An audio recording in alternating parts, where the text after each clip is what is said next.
Hello students, now in our last class we discussed and solved the index exercise number 1. Now we'll move further with our discussions on atom, okay? So, now we have already studied the Dalton's atomic theory. So, according to Dalton's atomic theory, he said that atoms are very tiny particles which are indivisible, yes? And different chemical substances have different atoms, they are made up of different atoms. And same kind of chemical substance have the same kind of atoms, okay? So, from that, we already know the definition of atoms. Now, even though Dalton said that atoms are very tiny particles, now we cannot assume that even though they are very tiny, they won't have any mass. Even though they are tiny, they have their own mass, okay? And their mass is referred as atomic mass, okay? And different atoms have different atomic mass. Again, these tiny particles are assumed to be spherical, okay? Remember, they are assumed to be spherical. Now, when I say spherical, that means they will have their own radius. Yes? So, the radius of an atom is also called atomic radius. Okay? So, when Dalton gave his theory on atom, by that time, after that time, many atoms were discovered. Okay? So, that means the name of many atoms came out. And the names of those atoms were given by the scientists who have discovered their atom, okay, or on the name of that particular scientist. So we had many atoms, like we had hydrogen, we had carbon, sulfur, and many other, okay. Like till now date, we have more than 118 types, okay, different types of elements, or you can say atoms. So we had these atoms. Now there was a scientist who said that remembering or recalling the name of every atom is sometimes difficult. So it's better to have a symbol for those atoms. Okay. To symbolize every atom, there should be a symbol. Okay. And this idea was given by the scientist called Bacillus. Okay. So he just suggested, and after that at Dalton he gave out some symbols for the atoms. Like for hydrogen, he symbolized the hydrogen with this one symbol. And for carbon, it was symbolized by this symbol. Sulfur like this, okay. So likewise there are different symbols given by Dalton for different atoms, okay. They are provided there in page number 33 of your textbook. So even though there was this much symbols, but again there are more than 118 atoms. So it's not easy to symbolize all those atoms using these symbols. They are difficult. So in the modern way, scientists gave different symbols to these atoms, okay. So what they did, they took an easier way to write their symbols. They used the name of that atom to give their symbols. Like the name of hydrogen is hydrogen. The initial letter is H. So hydrogen is symbolized by the letter H. Carbon, initials is C. So it is symbolized by C. Sulfur, S. So S. Okay. So this was much easier than the past symbols. Yes, the symbols that were given by Dalton. Again, there is another atom called helium. Again in helium, the initial is H. But I cannot write H for helium also, because the symbol of an atom is its identity. When I tell you the symbol, you should know it. I am talking about that particular atom. So I cannot write H. So what we did, we wrote the symbol as He. So it's different, yes, and it's the identity of helium. So likewise, all these symbols of these atoms were given based on their name. But still there was a bit confusion, like sodium. Okay. After that, iron, potassium,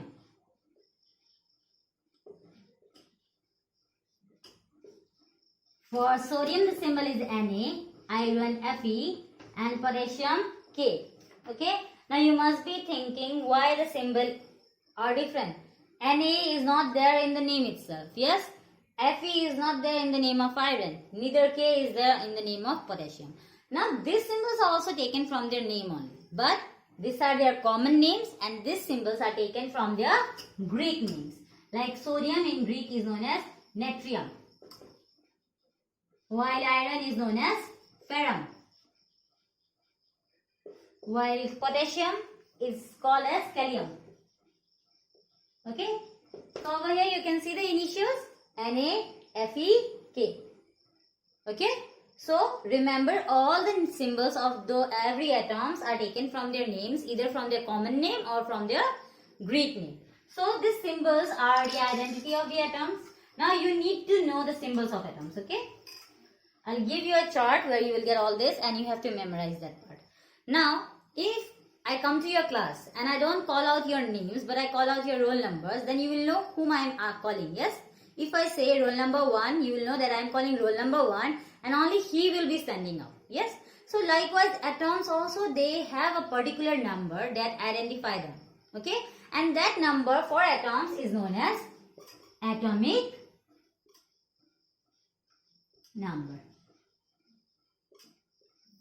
Okay, so when I say atomic number 1, remember not roll number but atomic number. So when I say atomic number 1, I am asking about hydrogen, because hydrogen has the atomic number 1.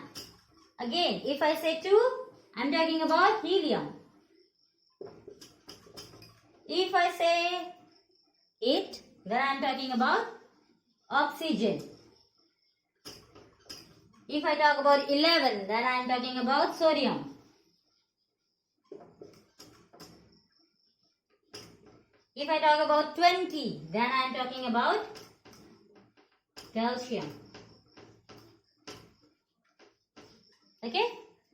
So for you all, you need to memorize the atomic number, the symbol, the name, the atomic mass of atoms from atomic number 1 to atomic number 20, okay? And the list will be, and the chart will be provided in the WhatsApp group, okay?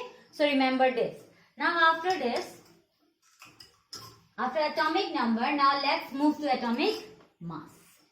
I told you all of us, we have our own mass, yes? And our mass is measured by using a standard weight, like kg or gram. But when we talk about atomic mass, we don't use kg or gram, okay? We use a unit called atomic mass unit, okay? In short, AMU, or sometimes also only written as U, okay? So that is atomic mass unit. Now we must be thinking, what is atomic mass unit? Now when we actually weigh something, we take a standard mass, yes? A gram weight or a kg weight. And using that only we weigh ourselves or any substance, okay? So, but for atom, we take the reference of another atom to measure. Now let's understand this how. Now if you go to a fruit seller, he's selling his fruits, but he's not using any standard weights. He doesn't have gram, he doesn't have kg ka weights, okay? But he's still selling his fruits. So how he's selling his fruit? What he did, he took a watermelon and he cut the watermelon in equal portions, okay? And he got 12 units of that particular watermelon, okay? He got 12 units of his particular watermelon, okay? And he was cutting that 12 units in equal portions, okay? So that means all the units are equal in size. So if he was asked what is the weight of that watermelon, what he will say? The watermelon, one watermelon is equal to 12 units of that watermelon pieces, okay? The weight of the food will be, okay, 12, or the weight of the watermelon, okay, the particular watermelon will be equal to how much? 12 units of that particular watermelon, okay? So similarly, he can use a single unit of that watermelon to measure other fruits also, okay? So if he is taking an apple and that apple has an equal weight with 1 unit of that watermelon, then the weight of the watermelon will be referred as 1 by 12th of that watermelon unit, okay? If he is taking an apple and the apple has the same weight as 1 unit of that watermelon. If it is equal to 2, if 3, then 3, okay? Depending on the apple is, like the apple's weight is equal to how many units of that particular watermelon, okay? So over here he is not using any standard weight, but he is using the reference of the equal portions of his watermelon. Okay, so same case goes for atoms. So in atom, what they do, they take the standard mass of carbon. Okay, so atomic mass unit is equal to the 1/12 mass of a carbon 12 atom. Okay, when I'm saying carbon 12, don't get confused. That is the mass. Okay, that is the atomic mass of a carbon atom. So atomic mass unit is calculated by taking the reference of 1/12 mass of a carbon 12 atom. Okay, and we write it as AMU or U. Now we are done with atoms. Now let's move to molecules.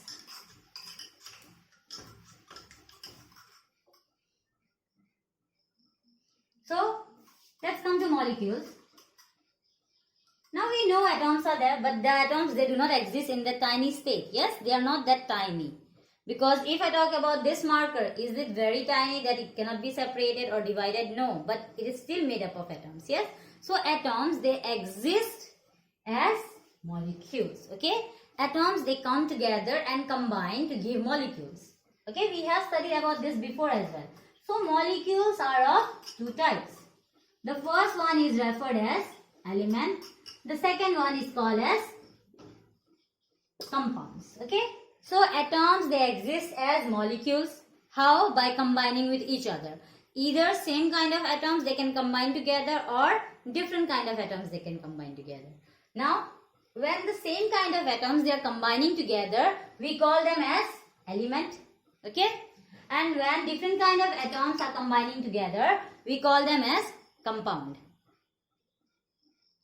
So if I am talking about element, just remember all the atoms will be of the similar kind. Like I am talking about hydrogen. So hydrogen is written as H2.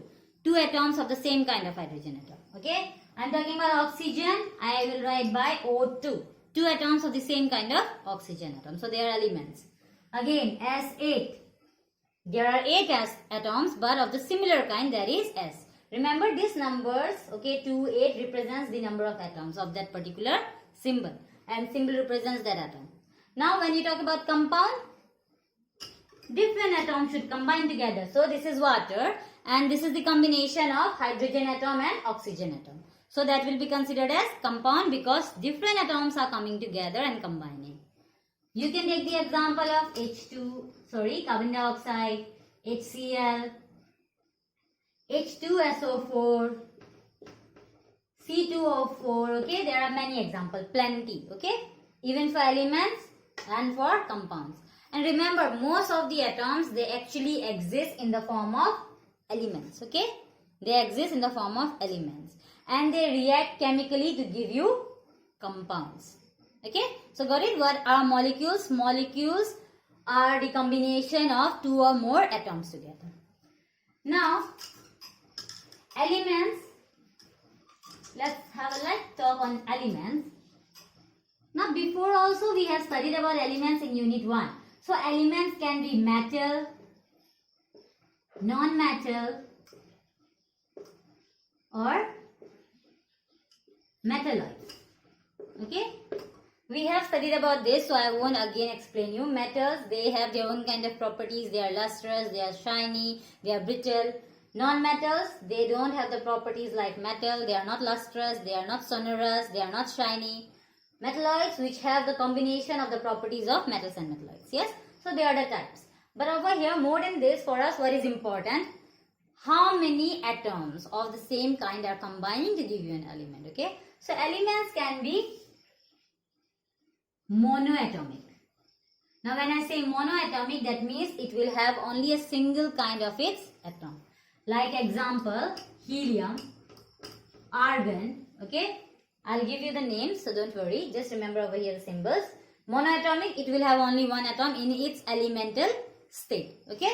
After that, diatomic. So when I say diatomic, di means 2. That means there will be 2 atoms. Like hydrogen, oxygen,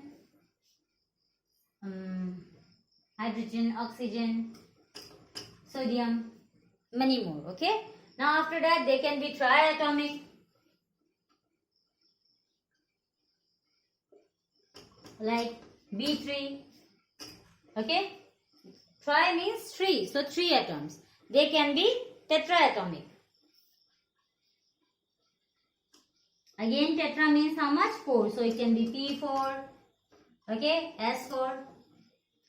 So depending on the number of the atoms, they are divided again into the categories. Now, if there are more than 4 atoms, they will be classified as polyatomic. Poly means many, okay? Polyatomic. So in case of polyatomic, you can take the example of S8. There are 8 atoms, yes? So that is very much more than 4. So that is all about elements. Now we are done with atoms, we are done with molecules. Now let's move to ions. Now this is something interesting. Okay, so over here what I am going to tell you, this portion will be explained more elaborately in the next unit. Okay, so for here just understand what I am going to tell you. Now ions are referred as species carrying, okay, chemical species carrying positive or negative charges. Okay, positive we know that is plus sign, negative we know that is minus sign. So when a chemical species is carrying either positive or negative sign, they are considered to be ions. Now remember, neither elements nor molecules, they carry charge. Okay, they have no charge. But when to a symbol of an atom you see a charge like H plus, okay, or like O2 negative, Cl negative, okay, when you see these charges on the top of that particular, the symbol of the atom, then just understand they are ions. Okay, why? They are carrying these charges. Over here it's positive, over here it's negative, over here it's negative.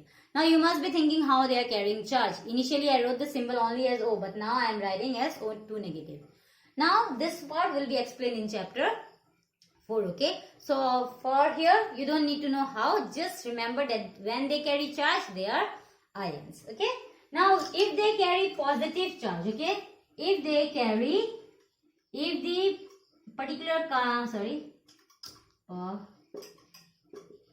the particular chemical species is carrying a positive charge, we call them as cations, and if they carry negative charge,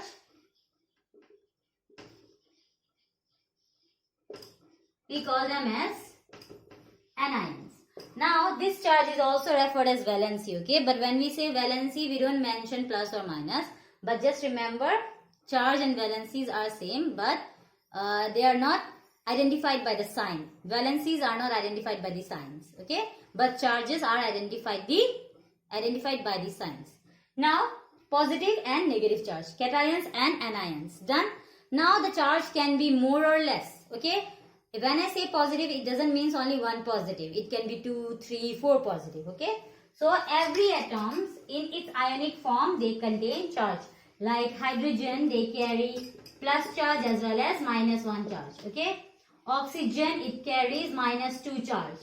Sodium, it carries plus 2 charge. So different atoms carry different charge, and again that one also you have to memorize. For this also I'll give in the chart as well, I'll mention the charges of these atoms. Okay, now why you need the charge? Because right after this we are going to learn about the chemical formula, and we cannot do the chemical formula until and unless you know the symbol.